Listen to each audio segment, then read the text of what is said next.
The lighthouse stood alone, a sentinel at the edge of reality, its white tower a stark contrast against the swirling chaos beyond. Here the world ended and dreams began. The lighthouse's heart was the lantern room. It housed a light like no other, a beacon of hope, fueled by ancient magic. It pierced the veil between worlds, guiding lost souls home. This was no ordinary lighthouse, it was a linchpin, holding reality together. Callum was the keeper of the light, a man of the sea, weathered and strong. His beard, grey as a storm cloud, framed eyes that held the depths of the ocean.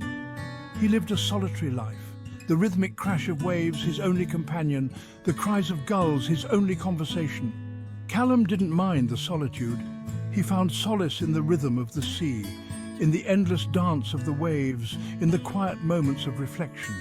He was the guardian of the light, a responsibility he carried with pride.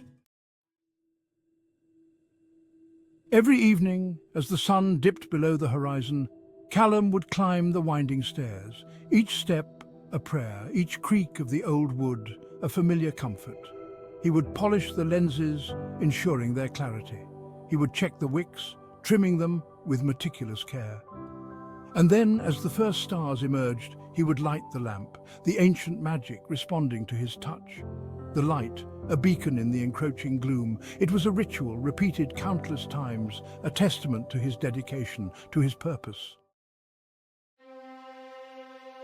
One night, the wind carried something different, not the usual scent of salt and sea. This was the scent of stardust, of distant galaxies. A ship emerged from the swirling chaos, its sails, constellations against the shifting sky. It was unlike any ship Callum had ever seen. Curiosity warred with caution within him. He had never had visitors, not in all his years as keeper. As the ship drew closer, a figure emerged on deck, tall and imposing, with eyes that glittered like distant stars. Section 5. A Storm Brews. The figure introduced himself as Captain Silas. He spoke of journeys across the realms, of the delicate balance between worlds. Callum listened, captivated. He felt an unexpected kinship with this enigmatic captain. But their conversation was cut short. The wind, once a gentle whisper, began to howl. The sky, a canvas of swirling colours, darkened ominously. A storm was brewing, unlike any Callum had ever witnessed. This was a storm born of the chaos beyond the edge. Section 6. The lighthouse shudders. The waves crashed against the cliffs, their fury unleashed. The lighthouse shuddered under the onslaught. The wind threatened to rip it from its foundations. Callum fought to keep the light burning. He knew its importance, now more than ever. Lost souls would be adrift in this maelstrom. But the storm was relentless. A rogue wave slammed against the tower, shattering a window. The lantern room was flooded with icy water, threatening to extinguish the magical flame. Callum watched in horror. If the light died, the consequences would be unimaginable. Section 7. A Daring Rescue. Just when all hope seemed lost, a figure rappelled down from the roof. It was Captain Silas, his eyes blazing with determination. He secured the window, battling the wind and rain with superhuman strength. Then, with a reassuring nod, he disappeared back into the storm. Callum watched as the Stardust ship battled the waves. Its sails, now tattered, still glowed with an otherworldly light. The storm raged for what felt like an eternity. Finally, as dawn broke, it began to subside, leaving behind a trail of destruction and a sense of unease. Section 8. A Choice to Make. Captain Silas reappeared, battered but alive.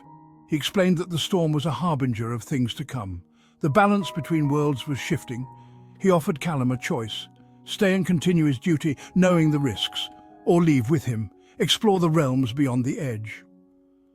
Callum looked at the lighthouse, his home, his purpose. But he also looked at the ship, a symbol of adventure, of the unknown. His heart, usually so sure, was torn. Section 9. The Weight of Destiny. Callum spent the day in contemplation. He walked the familiar paths, the salt spray on his face a reminder of his connection to the sea. He climbed to the lantern room, the air still heavy with the memory of the storm. He looked out at the swirling chaos, now strangely alluring. He realized that his solitude had been a choice, a sacrifice made to protect something precious. But what if there was more? What if his destiny lay beyond the edge? The weight of his decision pressed down on him. It was a choice that would shape not only his life, but the fate of countless souls. Section 10. Echoes of the Past. As the sun began to set, Callum made his decision. He descended the winding stairs, each step heavy with the significance of his choice. He found Captain Silas on the cliffs, his silhouette stark against the fiery sky. "I've made my choice," Callum said, his voice firm despite the turmoil within him. The wind whipped his words away, carrying them towards the swirling chaos at the edge of the world, towards the unknown that awaited him.